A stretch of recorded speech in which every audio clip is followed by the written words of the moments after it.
Seville to Madrid, a quick 2.5-hour train ride to Madrid's train station.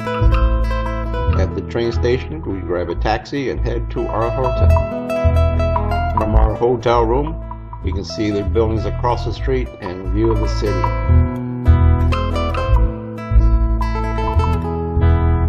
As we start walking out, we come across the Metropolis building, an office building. Madrid is the capital of Spain and is the residence of the Spanish monarch. The metropolitan area is the third largest in the European Union. Walking along, we come across a group taking dance lessons. This looks like a bunch of girls just having a good time. This is a lonely street performer. We continue walking and exploring the area. We don't use a guide, but we know where everything is, so basically we just walk around till we find it. In the middle of a roundabout is the Neptune Fountain, monument in the Plaza of Independence of Madrid. This arch is older than the arch in France. The date is 1778. It was a gate of the former walls of Philip IV. The church of San Miguel and San Benito. Fountain Civilis, goddess of nature and fertility. Finally, we come across the Parque de Gran Retiro, which translates to the Great Retirement Park. The crowd and the street performers are out in force. This man stood there for the longest time without moving. Even the street performers have to take a break. Is this Hermit the Frog?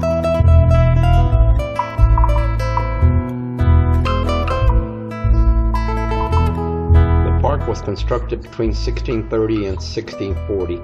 It was used by the King's Court for recreational purposes. The Galapagos Fountain. They even have puppet shows for the kids. Wow, I haven't seen one of those in years.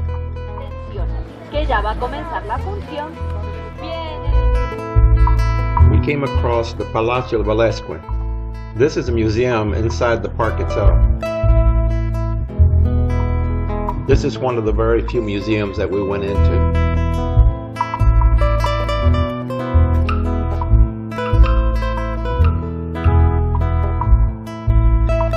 Today the works of Beatriz Gonzalez is on display.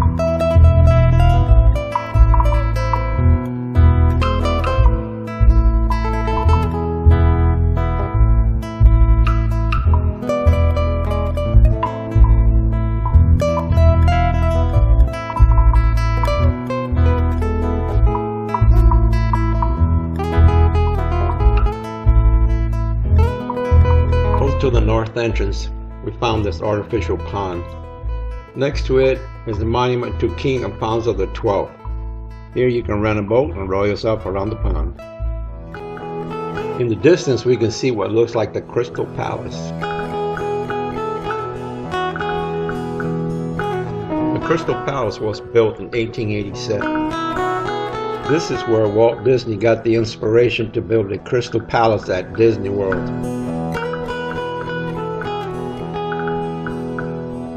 This looks like a wedding party having a good time. The Crystal Palace was built in the shape of a Greek cross. It's made almost entirely out of glass, set in an iron framework on a brick base, which is then decorated by ceramic tiles.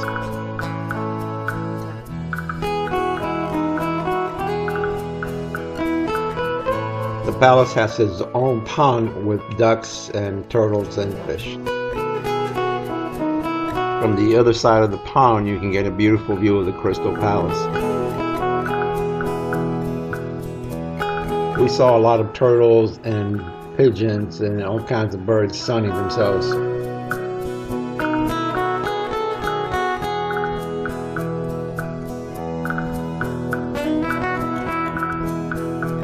This pathway is on the other side of the Crystal Palace, right across from the pond. And right on the other side of it, then you can see someone going through like a cave, and it goes right through to the other side. We found ourselves on an empty bench, sat down and watched the kids play at the park. These guys were doing some skating tricks which were pretty good.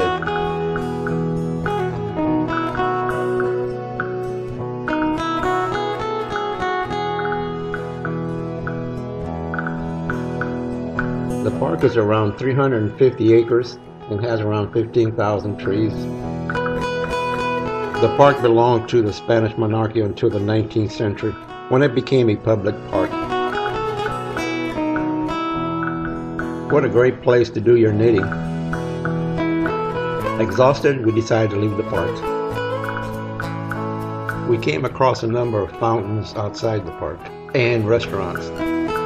This looked like a good place for some Spanish pastry. Uphill, takes a while to get to the top. This is the building where the Spanish Congress of Deputies meet. Here is one of the entrances to the Plaza de Mayor. It has 9 entrances total. Philip III, 1616. The 3-story residential buildings have 237 balconies facing the plaza. Plaza Mayor is located only a few Spanish blocks away from another famous plaza, the Puerto del Sol. We'll be looking for that a little bit later. Looks like this man lost his head. Or is he the invisible man? Around the ground floor of the Plaza Mayor, you can find all these little shops and restaurants.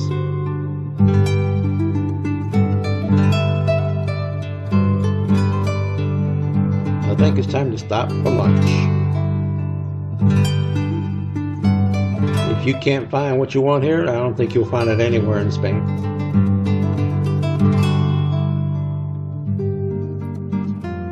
We stumbled across this little store called Geppetto's. Everything in here is made out of wood, and everything has some kind of movement.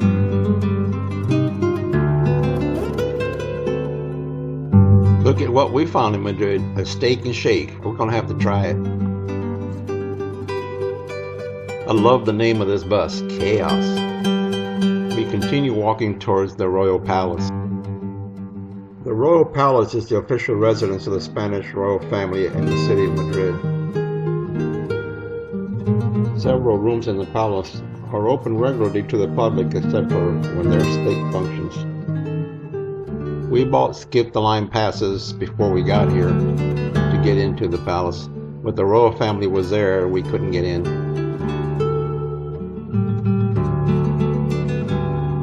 The palace is located on the site of the 9th century Alcazar in 1036.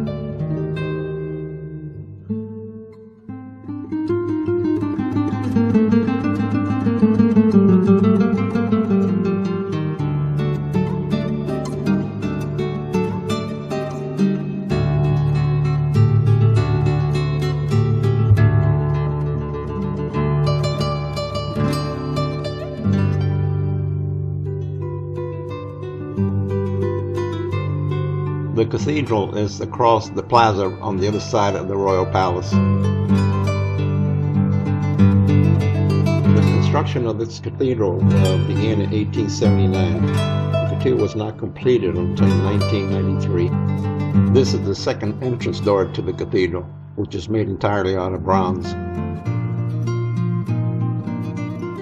This is the Cathedral de la Almudena. This name derives from an Arabic word meaning citadel. There are various legends regarding the icon. One of the legends is that when the Moors were going to attack the town, the townspeople decided to encase the statue in a wall. In the 11th century, when Madrid was reconquered by King Alfonso VII of Castile, the Christian soldiers endeavored to find the statue. As they prayed at this wall, the wall crumbled and the statue was revealed again. So this cathedral is dedicated to the Virgin Mary and is the patron saint of Madrid.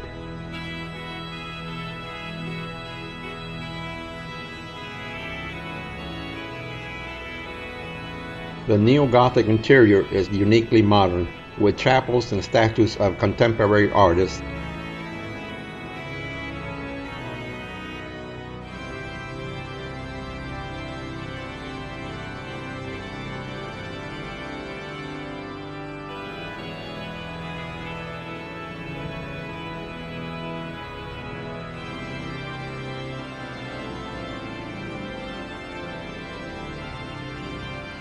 Plans to build a cathedral in Madrid dedicated to the Virgin of Almudena were discussed as early as the 16th century. But even though Spain built more than 40 cities in the New World during the century, and plenty of cathedrals, the cost of expanding and keeping the empire came first, and the construction of Madrid's cathedral was postponed.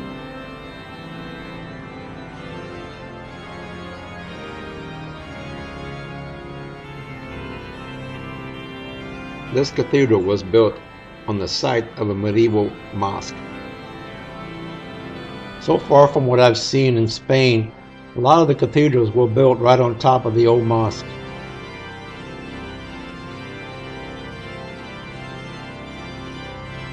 The cathedral was dedicated in November 9th and is now a holiday in Madrid.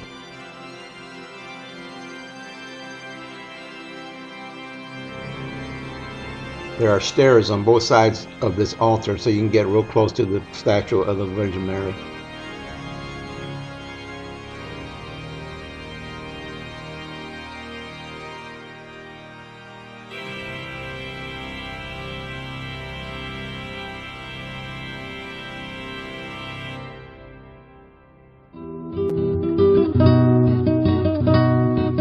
On the way to the Plaza del Sol, we came across this fountain.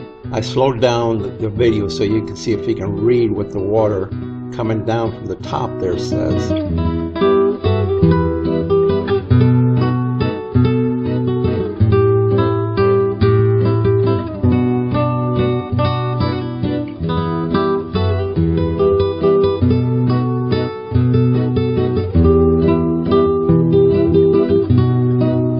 Puerta del Sol, or Gate of the Sun.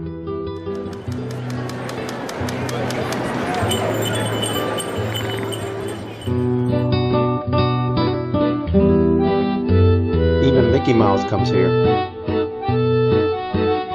Can you name these characters?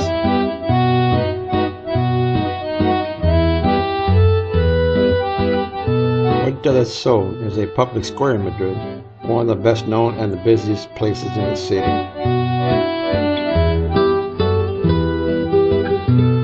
They even have a Mexican band playing music.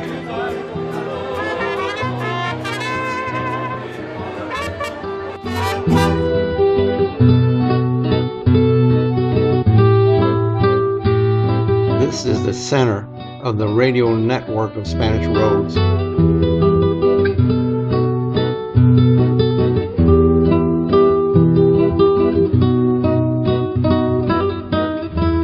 The square also contains a famous clock which bells mark the traditional eating of 12 grapes and the beginning of a new year.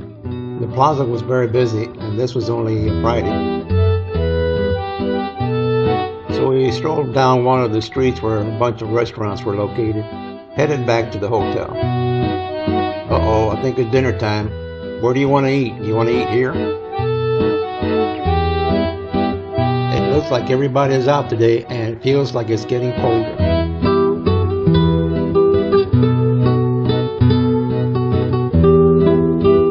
We came across more churches, but the doors were closed.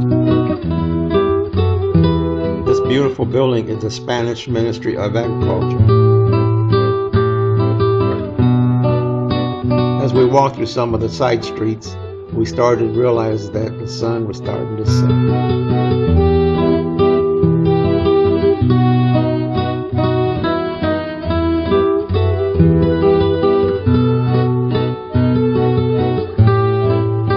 Goodbye, Madrid.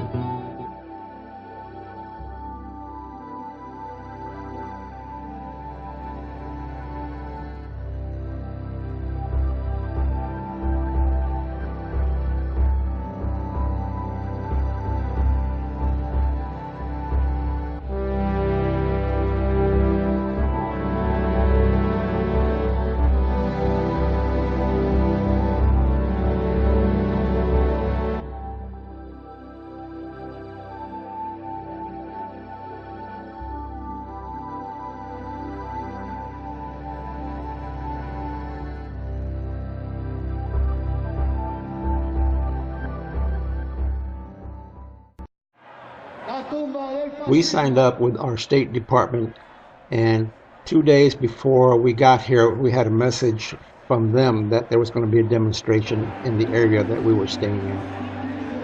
This is a view from our hotel window. We stayed inside till it was all over, and once it passed, everything went back to normal. The demonstrators want to abolish the monarchy and have a republic.